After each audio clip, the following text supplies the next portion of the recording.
Hello, everyone, and welcome to Monday Meditation, The Joy of Sitting.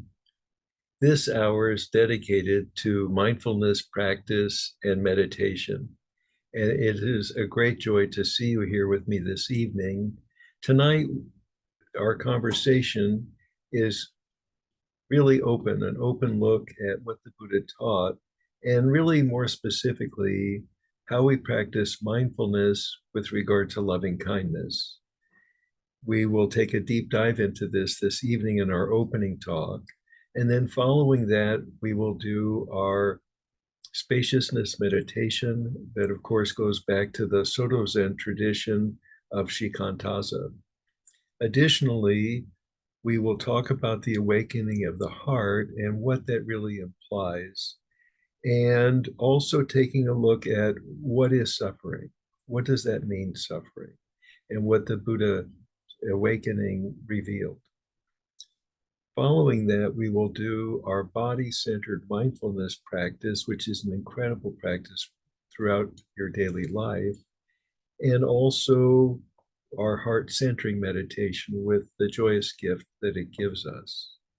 Following that, we will talk a little bit about processing unpleasant emotions, and which also feeds back to this understanding of suffering, what it is, what it isn't, and a way to uh, be at the helm of our own little boat as we work toward alleviating suffering and again, and all that that implies. And then we will do our processing of unpleasant emotion meditation. Following that, we'll do kind of a wrap up, take a look at what we did tonight. And also then we will close with an adaptation of the Beauty Way prayer from the Native American Church. Just a little bit of a broader brushstroke here. For those of you that might not know, on Monday through Friday at 8 a.m. from about 8 to 8:15 is our magnificent morning meditation. That's every Monday through Friday. And then on Monday night like this is our Monday meditation, The Joy of Sitting, this hour from 6 to 7 p.m. Pacific Daylight Savings Time.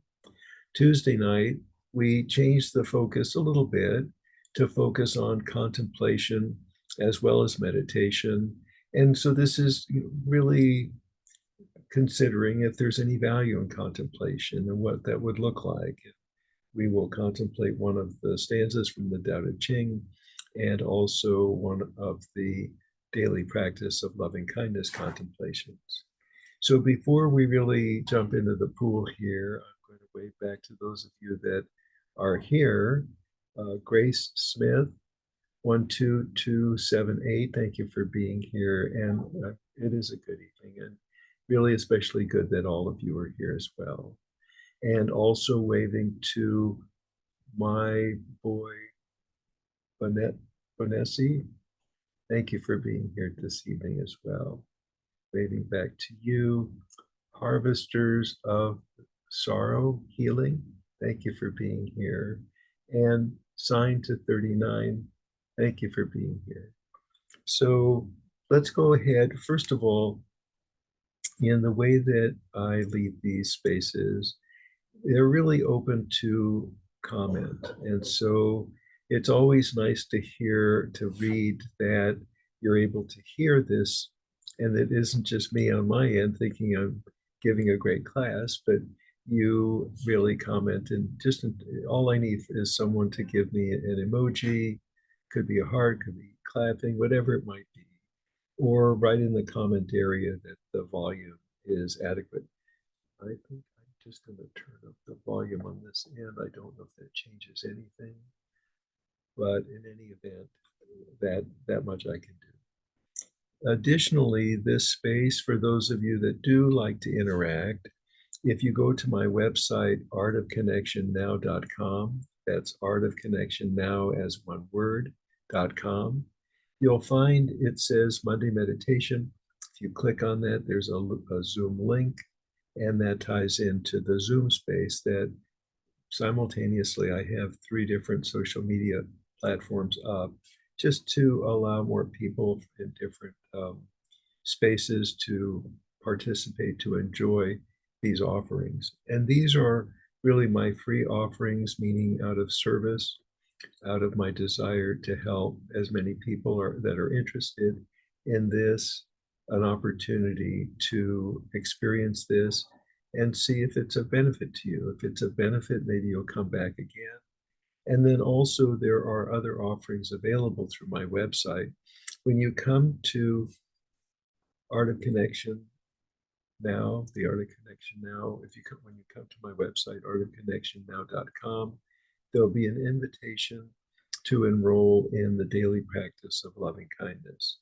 So this course is a 59 contemplation course. There's meditation, other contemplations as well, and practices to help with the daily practice of loving kindness. And so this is really the whole shebang. This is the daily practice of loving kindness. It incorporates the ancient tradition and with some more modern attributes as well. And if you're interested in a deeper dive into all of that, you can reach out to me, and I do executive coaching and personal coaching to help you to achieve the excellence that you desire in your life. So let's see. The other social media platform is one called Clubhouse. So this is being broadcast simultaneously on all of those, including most of you, in fact, all of you thus far this evening are here on Instagram Live. So thank you for being here. So we're going to go ahead and start. And initially, what I want us to look at is, what does it mean mindfulness, and what does it mean loving kindness, or a mindfulness of loving kindness? So I'm going to be sipping on my green tea as we get started here.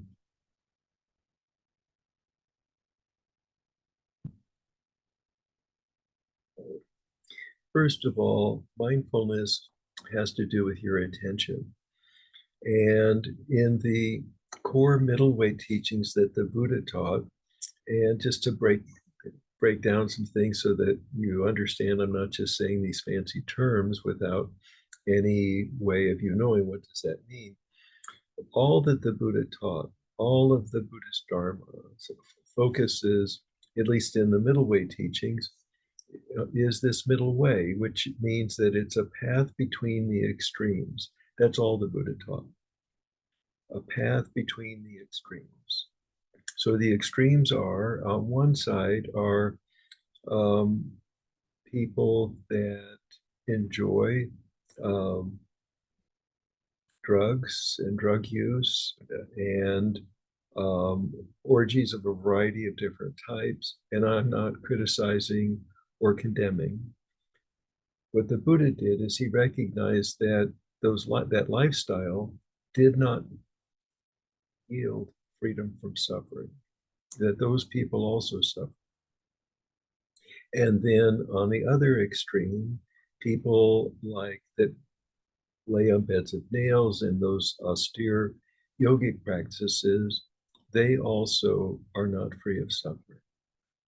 So what the Buddha experienced, though, in Sarnath over 2,500 years ago, was this realization, amazing realization of what the nature of suffering was and how to gain freedom from it. And also suffering that we're not able to break free of.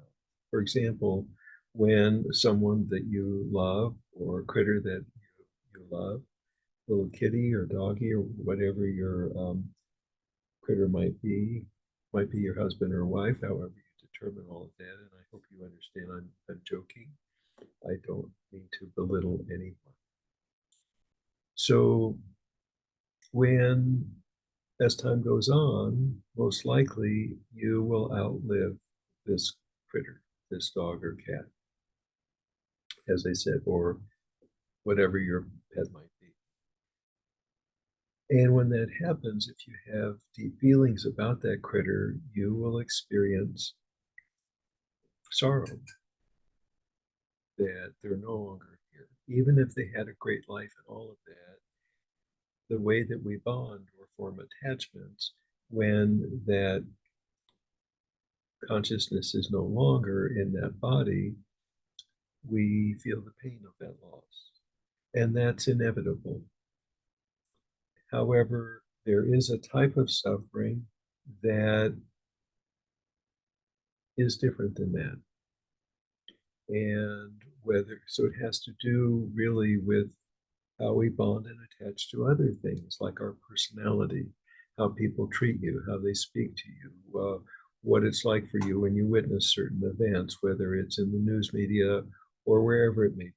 Maybe the way people speak with others, or the way some people treat one another on the highway, or whatever it is for you. We're sensitive creatures, and with those sensitivities, there are impacts. So when we're talking about loving kindness, what it comes back to is two basic principles. The first one is called spaciousness.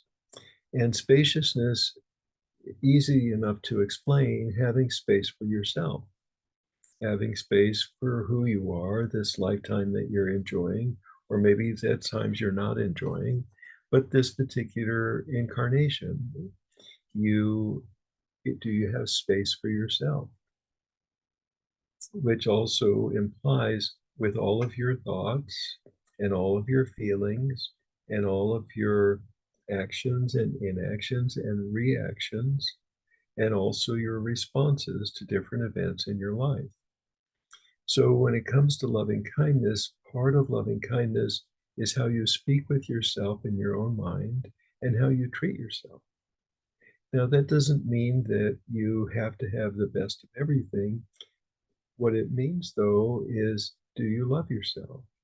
Do you value yourself? Do you feel connected with yourself? So all of these various different aspects are part of having space for yourself. And then another iteration of that is, do you have space for others? So, for example, let's say someone says something to you and you don't like their tone, manner, or delivery, or what the content of what they said means to you. Having space for them might look something like this. Do you know what's going on for them? Why they would even speak to you in that tone or manner? What if they're having a really, really bad day? And would you cut them more slack? Or is there no slack? So again, this issue is spaciousness. Then the other main principle of loving kindness has to do with generosity. So generosity implies this. When you're having a bad day, things are not just going well for you, whether it's financial, it may be emotional, maybe relational, you name it, whatever it is for you. Maybe your car got a flat tire and you were late to work, which adds stress. So we have stress, right? Stress is part of our incarnational existence, especially in these modern or postmodern era that we're in, post-COVID era that we're in. So when we take a look at what's going on for us, it isn't just in this particular moment, but there's also the moments that preceded that and preceded that. And so there's this buildup of stress. And if we don't process this stress, if we don't process these emotions, that they have their own gravitational field, it's like putting rocks in your pockets and acting like that they're not there. So mindfulness practice, and especially a mindfulness practice that's focused on loving kindness, is about being honest with yourself about what you feel, what you think, what's going on for you, and learning methods for processing unpleasant emotions, whatever they may be. So later tonight, we'll do a meditation that's really just focused on that. And if we're capable enough, we'll transform these unpleasant emotions into compassion for ourselves and others. So I think as I say that, you might get a sense of what loving kindness implies. And so part of this class that I teach, the daily practice of loving kindness, what that includes are these various different contemplations, these 59 contemplations that were brought together as one body of work about 1,000 years ago by a Buddhist monk named Atisha. And he was invited to bring them to Tibet at the bequest of the Dalai Lama of the time, about 1,000 years ago. And it became very useful in many of the sects, major sects of Tibetan Buddhism. Now, these teachings, their ancient teachings, are called Lojong. I call it the daily practice of loving kindness. It's these teachings that are not a full expression of Tibetan Buddhism, but they're practiced within Tibetan Buddhism and also with many people, myself included. So, as we talk about it tonight, I'm really using these words to point at how we become more mindful of how we speak to ourselves and treat ourselves as an act of loving kindness, and also how we, if we're spacious and generous with other people, in reckoning with what's going on for them that might have nothing to do with you. And that isn't to minimize you, it's just that whatever is going on for them probably is very compelling for them. So that's our opening talk for tonight. It has to do with a mindfulness of loving kindness. Now, what we're going to do, I call a spaciousness meditation. And what that really comes from is it comes from an ancient meditation that's part of the Soto Zen tradition. Now, Soto Zen is one of the Zen traditions that comes out of Japan. And so, as Buddhism traveled from India to China and then on to Japan, the word that was used for these core middle way teachings in China was pronounced Chan, C-A-U-N, Chan. And that's a certain ideogram. And you know how those letters look.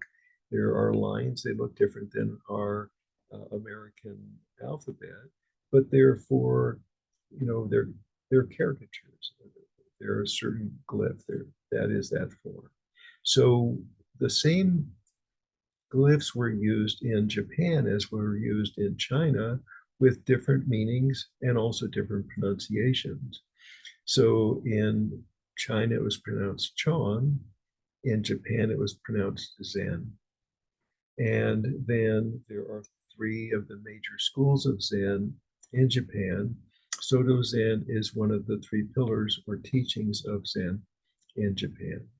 And so where Rinzai uses koans, paradoxes, to help people to awaken, to become conscious of consciousness, in Soto Zen says, your life is the paradox. How do you find peace with it? And so I think you can hear maybe the loving kindness in that we come back to how you speak with yourself, how you treat yourself with all of the different attributes that are correct for you. May be different than someone else, but in terms of spaciousness, you are who you are, and there's space for you to be just the way you are.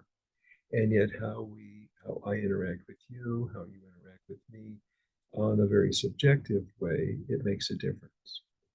So let's go ahead. We're going to do this meditation. As I said, in Soto Zen, it's called Shikantaza. I call it spaciousness, because we will in a moment be looking at the space that our thoughts and emotions arise within.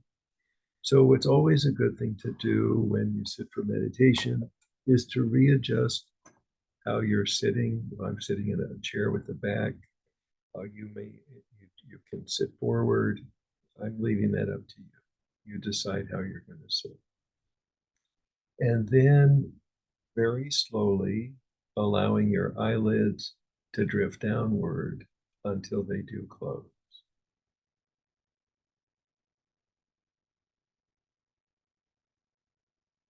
And taking a slow and gentle deep breath in and gently releasing this breath and allowing your breath to find its own natural rhythm once again, free of control. Observing the way that your shoulders, chest, and belly wall expand on your inhalations and release on your exhalations. So, this is kind of a deep breathing without becoming hyperventilated, just the natural rhythmic movement of your breath. Watch as you gently inhale and gently exhale, the way your shoulders, chest, and belly wall expand to allow your breath and breathing, and the release of that breath, and the way that your body movement allows for your exhale. Just the natural rhythmic movement of your breath. And beginning to notice how your awareness is capable of knowing, receiving, experiencing various different events that are running simultaneously. So, first of all, experiencing how your body movement accommodates your breath and breathing, adding to that awareness the warmth, the awareness of the warmth and coolness of your breath.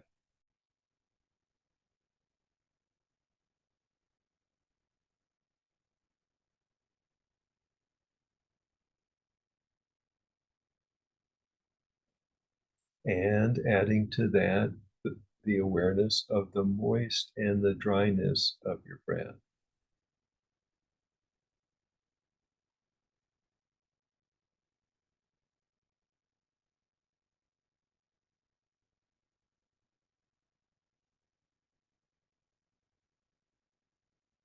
And also allowing your awareness to experience, to know, to feel the beating of your heart and your pulse that travels throughout your whole being.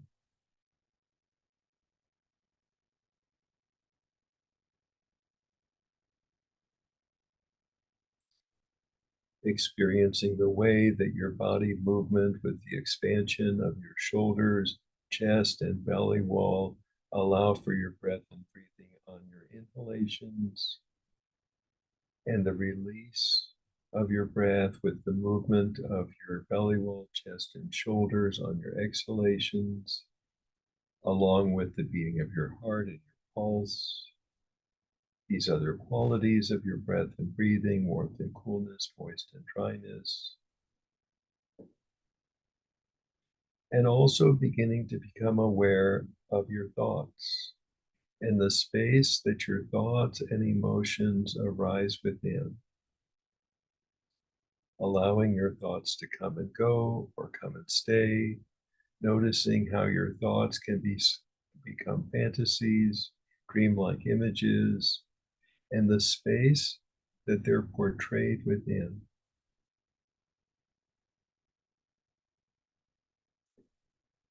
Experiencing your breath and breathing, the beating of your heart and your pulse, the space that your thoughts and emotions arise within, allowing your thoughts to come and go or come and stay, and experiencing this space that your thoughts and emotions arise within, and this gentle calm that's within this space.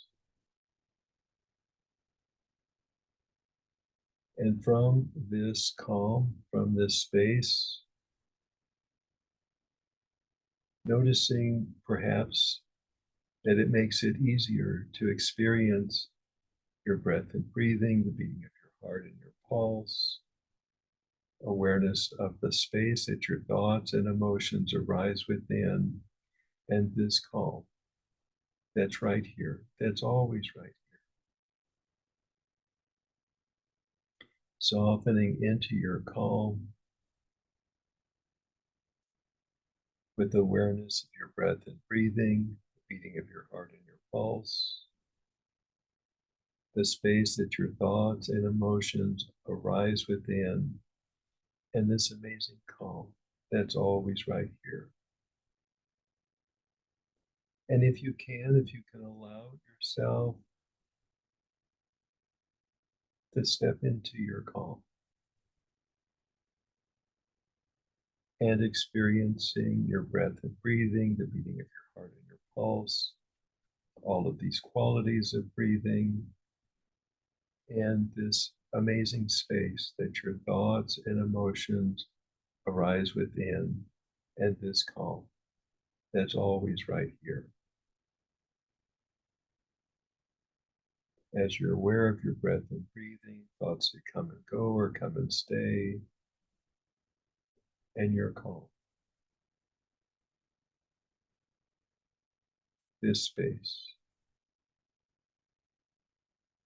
this awareness that's right here.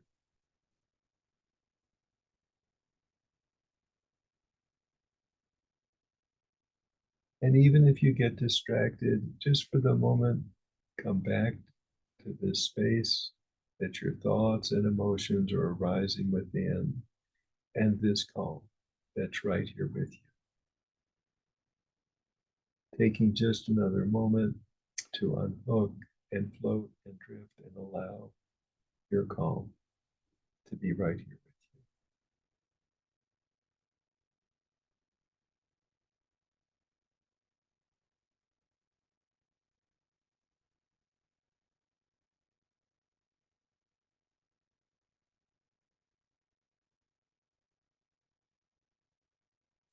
And taking another slow and gentle deep breath in, and gently releasing this breath and allowing your breath to find its own natural rhythm once again, free of control.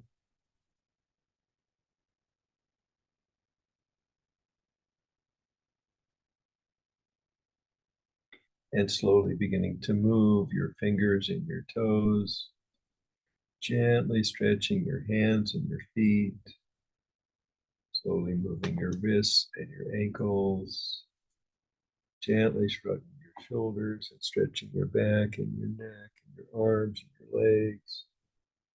And when you're ready, slowly let your eyes come back open and notice if the room and space around you seems a little different than before. And notice if you're curious about this difference or really enjoying it. And if you can, gift yourself the opportunity to just settle back into it for a moment, knowing that this is a gift that you've given to yourself.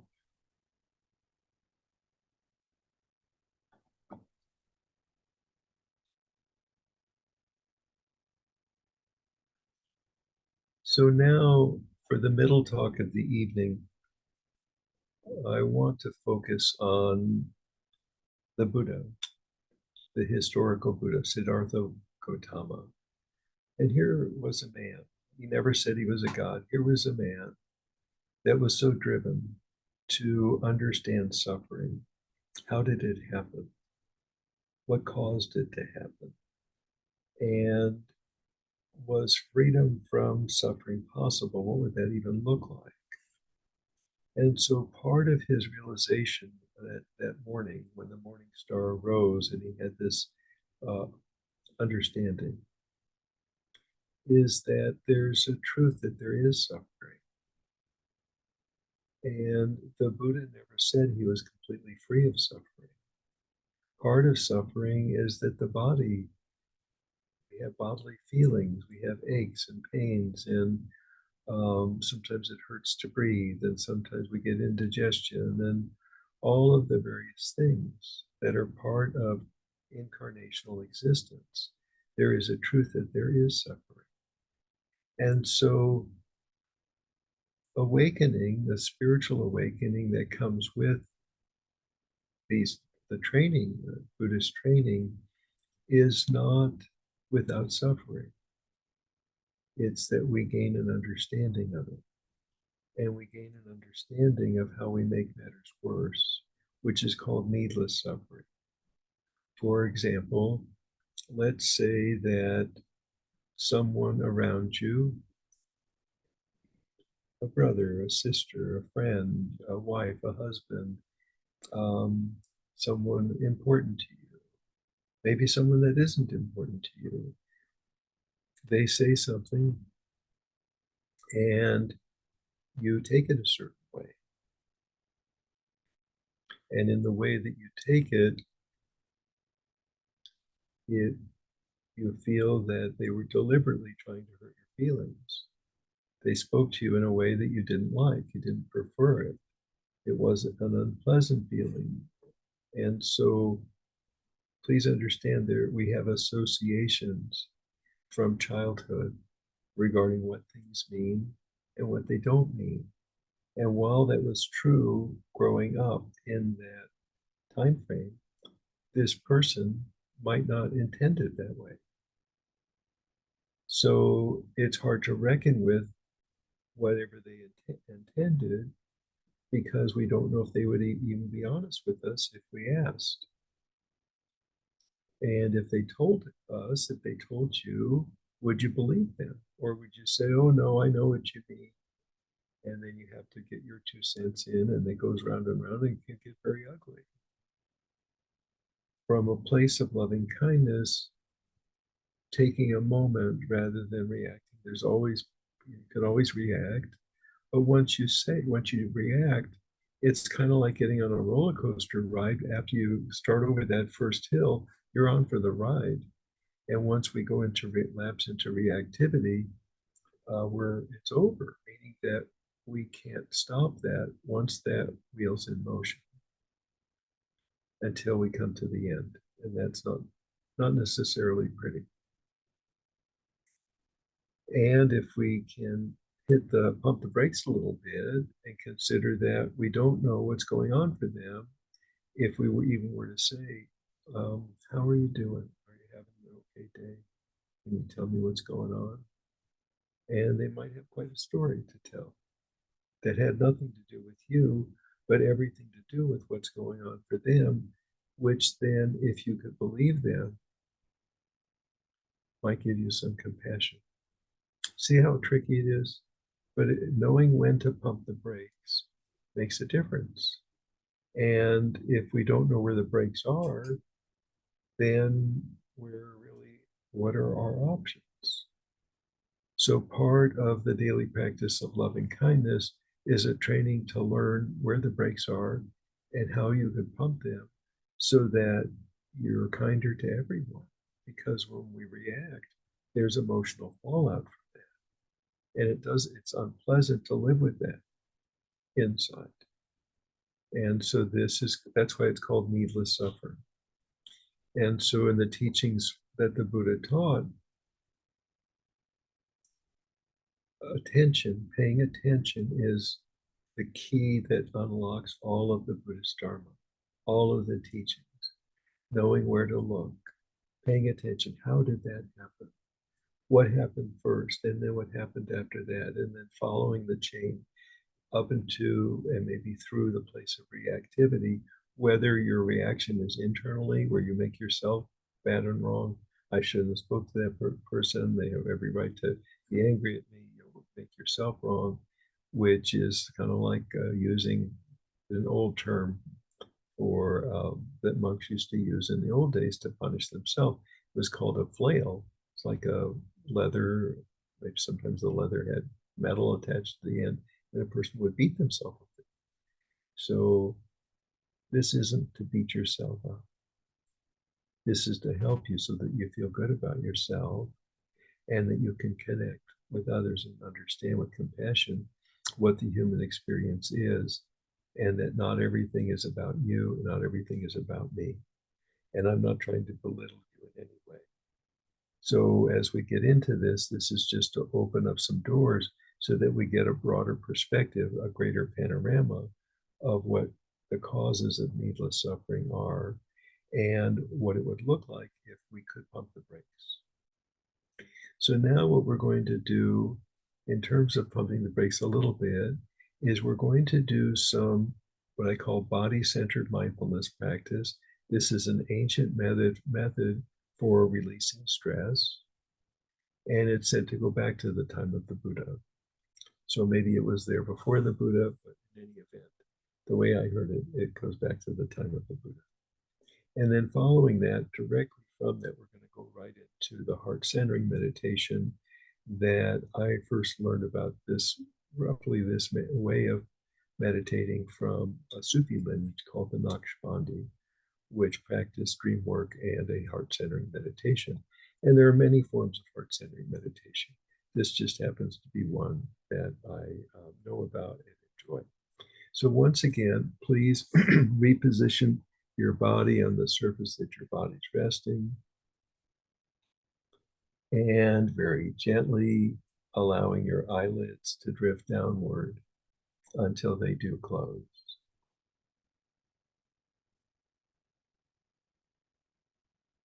Taking a slow and gentle deep breath in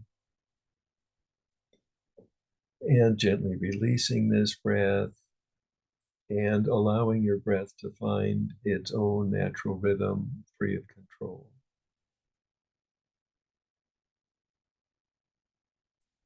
And slowly and gently beginning to scan your body from the tips of your toes to the top of your head, looking for the locations where your stress, tensions, pain, and discomforts reside, whether they're physical, mental, emotional, and or spiritual, or any combinations thereof, no matter how large or small, whether anxiety, worries, concerns, pushing to achieve your goals and milestones, annoyances, whatever it is for you. And you know, sometimes you grab your thoughts, you grab your emotions, don't we all? Noticing the locations and content where your stress, tension, pain, and discomforts reside.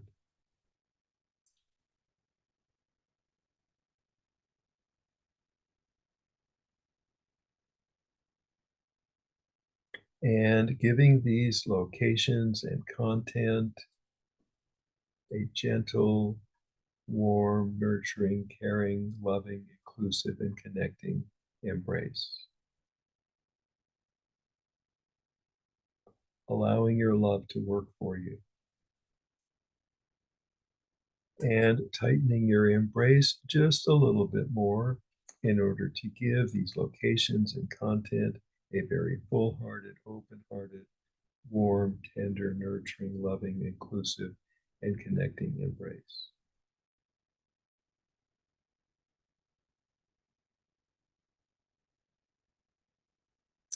And softening and releasing. Gently bringing the very center of the focus of your attention to this feeling of release. And allowing this feeling of release to flow throughout your entire being. And allowing all of your senses to register this experience of release.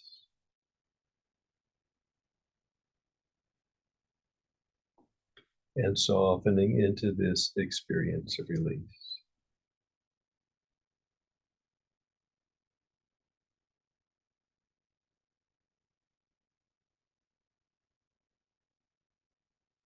And scanning once again from the tips of your toes to the top of your head, looking for the locations and content where your stress, tension, pain, and discomforts reside, whether they're physical, mental, emotional, and or spiritual, or any combinations thereof, no matter how large or small or subtle, however they are.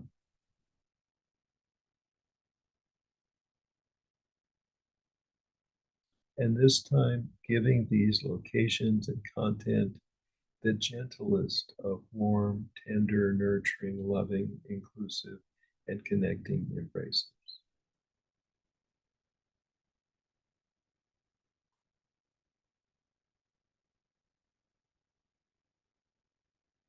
And softening and releasing.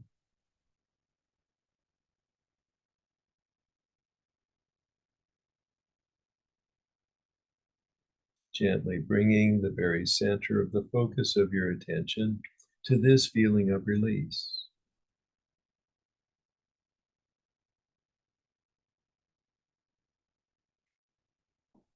And allowing this feeling of release to flow throughout your entire being.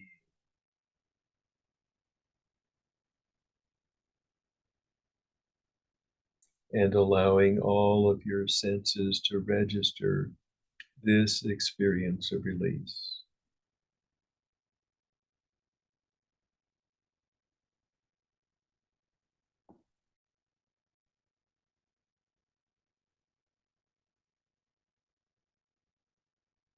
And softening into this experience of release.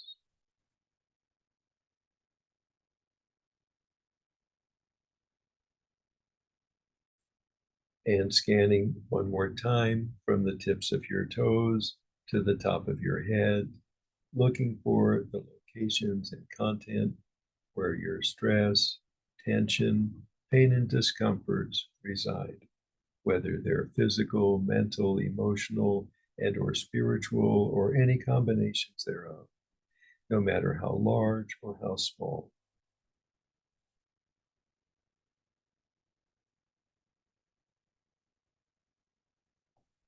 And this time, just the gentlest of touches, barely touching the fringes of these places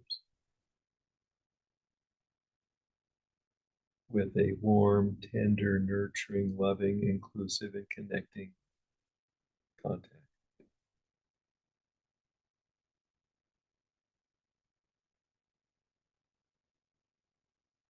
And softening and releasing.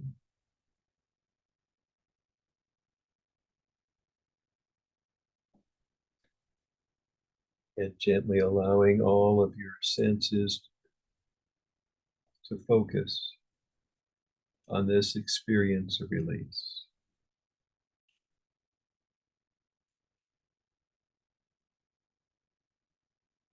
And allowing this feeling of release to flow throughout your entire being.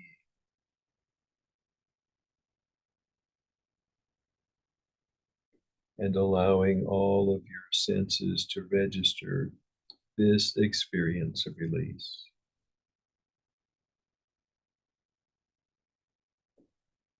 And softening into this experience of release. And allowing this experience of release to saturate your being.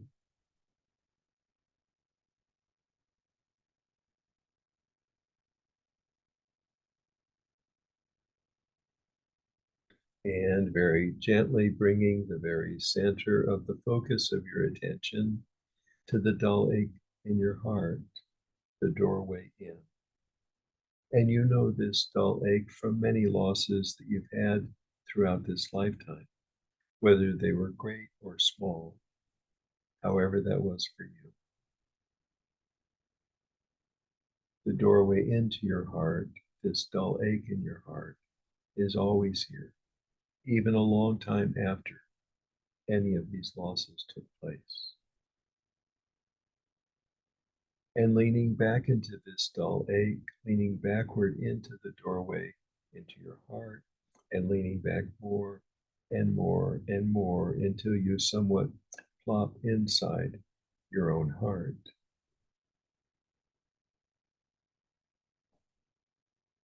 And allowing all of your senses to register the experience of being on the inside of your heart.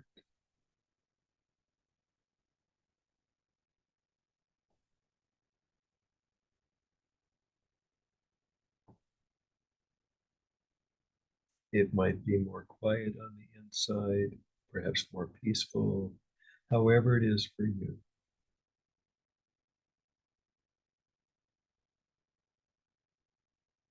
And noticing the place within your heart that your love always arises from, whether your love is for a person, a place, a thing, a two-legged, a four-legged, a no-legged, whether your love is for someone on this plane of existence or any other. Your love always arises from this place. And allowing your love to flow through you and around you.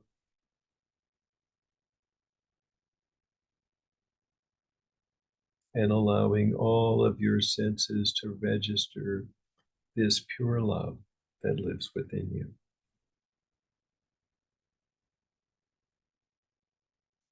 And softening into your pure love and allowing it to saturate your being.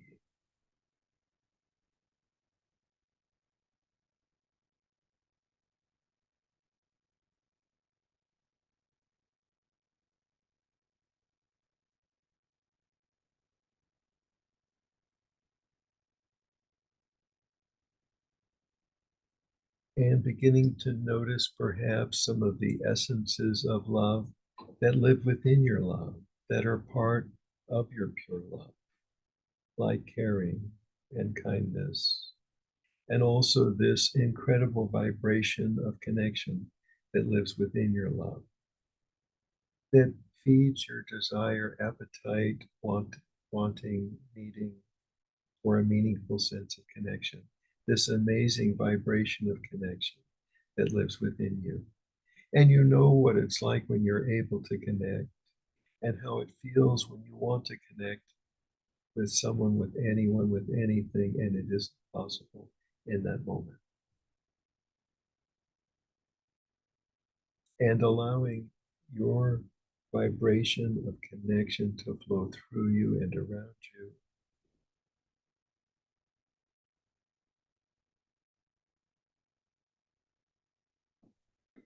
And allowing all of your senses to register this pure connection that lives within you.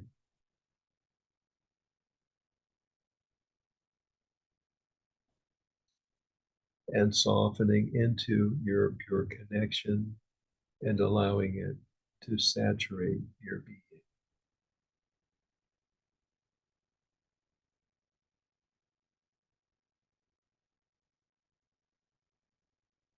Perhaps noticing how fulfilling it is to experience your pure connection that's always here.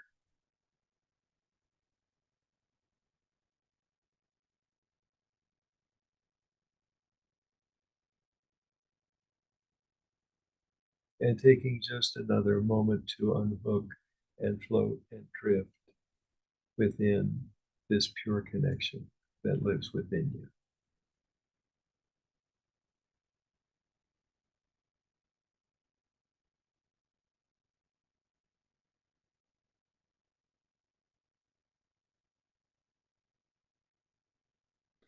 And taking another slow and gentle deep breath in and gently releasing this breath and allowing your breath to find its own natural rhythm once again, free of control. Slowly moving your fingers and your toes, gently stretching your hands and your feet, slowly moving your wrists and your ankles, gently shrugging your shoulders and stretching your back and your neck and your arms and your legs. And when you're ready, slowly let your eyelids come back open and notice if the room and space around you seem a little different than before. And if you feel a little different than you did, if there is a difference and you're curious about this difference or really enjoying it, please soften into it and recognize that this is a gift that you've given to yourself.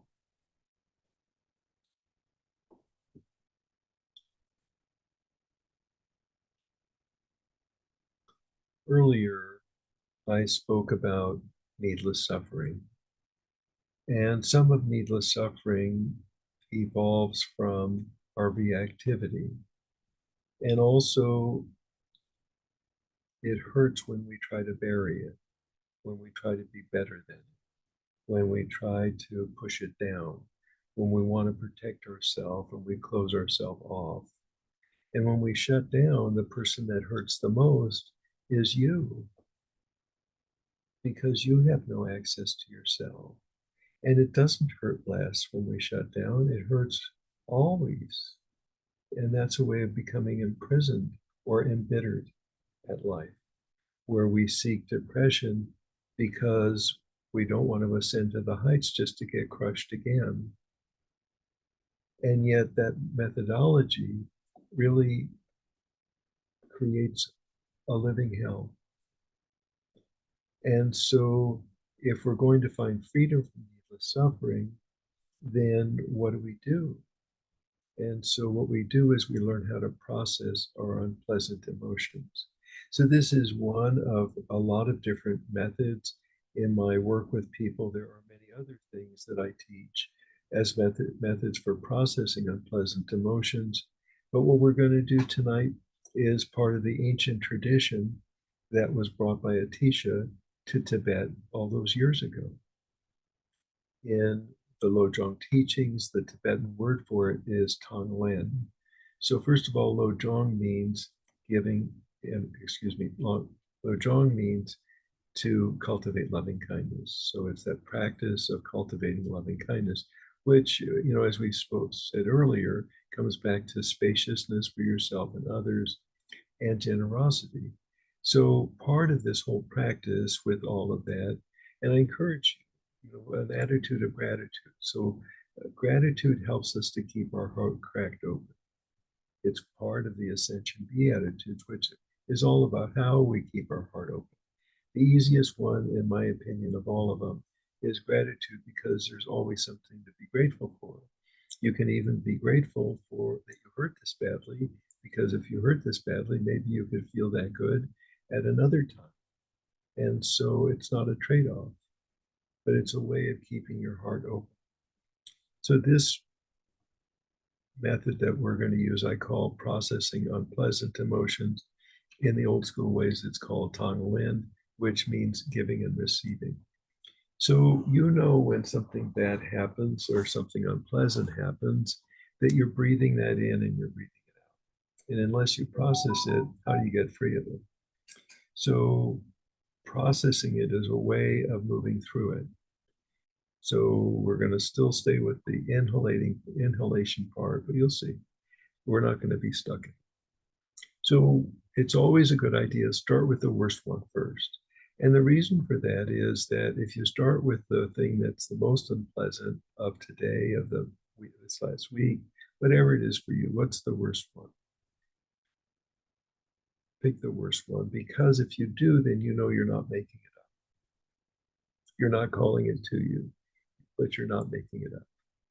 You're taking the time to process it through so that you can free yourself of the gravity of that unpleasantness.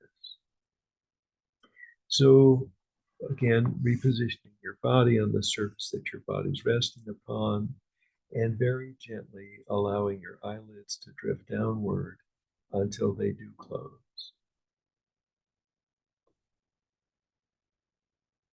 On the next inhalation, breathing in the most unpleasant of your emotions into every pore and cell of your being as a gift of generosity and spaciousness for yourself.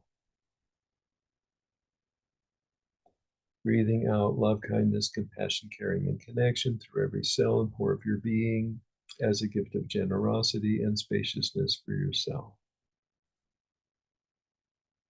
Breathing in your unpleasant emotion into every pore and cell of your being as a gift of generosity and spaciousness for yourself. Breathing out love, kindness, compassion, caring, and connection through every cell and pore of your being as a gift of generosity and spaciousness for yourself. Breathing in your most unpleasant emotion into every pore and cell of your being as a gift of generosity and spaciousness for yourself. Breathing out love, kindness, compassion, caring, and connection through every cell and pore of your being as a gift of generosity and spaciousness for yourself. Continuing to breathe, leaving your eyelids closed, and considering if we had some magical device capable of measuring all of the qualities and distinctions of human emotion of everyone on this plane of existence, in this moment. Even though their circumstances may be very different than yours, but their emotion is so close to yours as to be indistinguishable. How many people would have emotions, even though their circumstances are vastly different? How many of them would be feeling just like you? One other person, 10 other people, maybe hundreds, maybe thousands, maybe millions of people feeling just like you and just like me. And on the next inhalation, breathing in your most unpleasant emotion into every pore and cell of your being as a gift of generosity and spaciousness for all of them and yourself. Breathing out love, kindness, compassion, caring, and connection through every cell and pore of your being as a gift of generosity and spaciousness for all of them and yourself. Breathing in your most unpleasant emotion into every pore and cell of your being as a gift of generosity and spaciousness for all of them and yourself.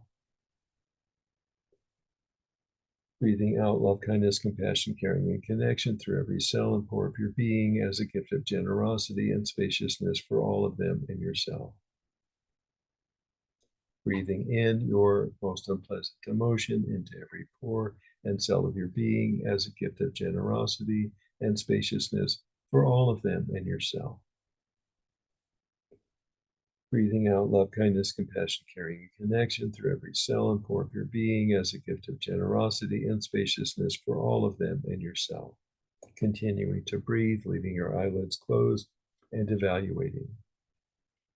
Do you feel any more compassion for yourself and your human experience? Do you feel any more compassion for others that also have their human experience?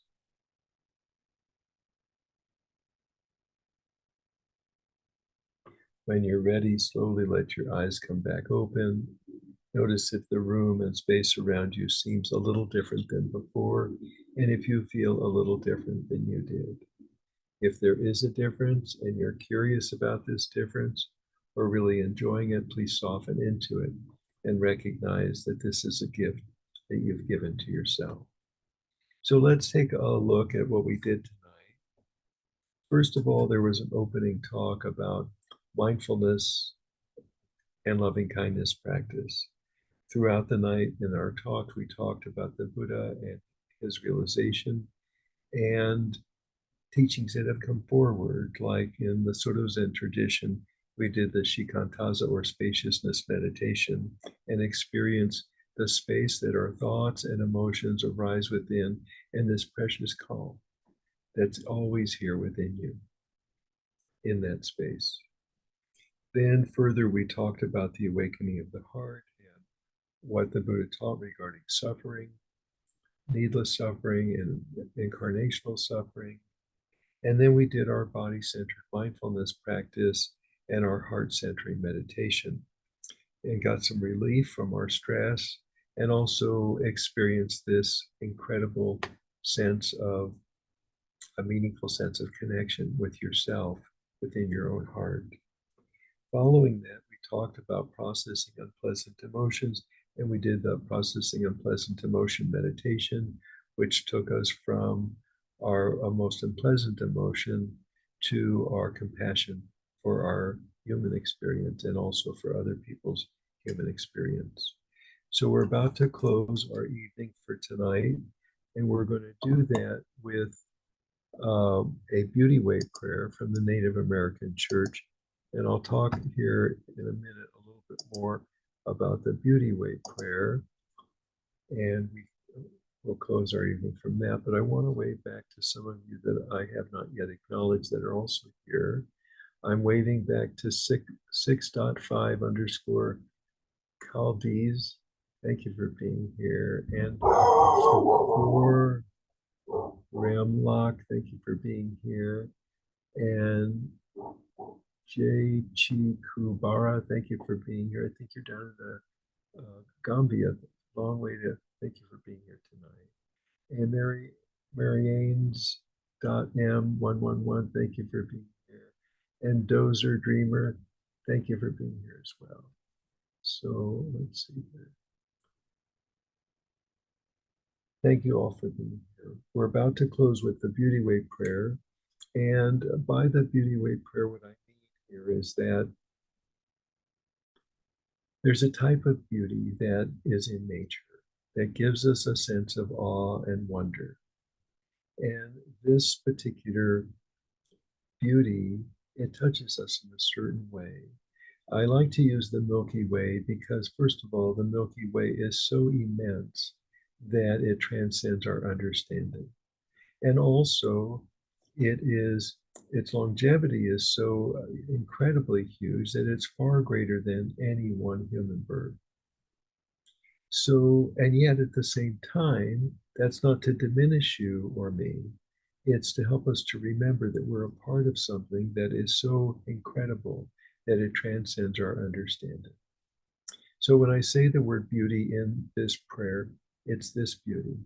And in the Native American church, all of the sacred directions, all of the directions are sacred because when you know the directions, you know where you stand. So here we go. And as I say the direction, see if you can extend, like for example, the Milky Way, if you can expand your awareness to consider the Milky Way in that direction. Beauty that is in front of us, and beauty that is behind us, and beauty that is to the left of us, and beauty that is to the right of us, and beauty that is beneath us, and beauty that is above us, and beauty that is all around us. And it is extremely important to remember the beauty that is within us. Dear friends, there's a word spoken in the language that the Navajo people speak. This word is Ojnahaslein, and Ojnahaslein means walk in beauty. Ojnahaslein, Ojnahaslein, Ojnahaslein, walk in beauty, dear friends. Thank you for being with me here this evening. And please remember that you bring the beauty with you wherever you go. Namaste, Gusho, many blessings. Walk in beauty.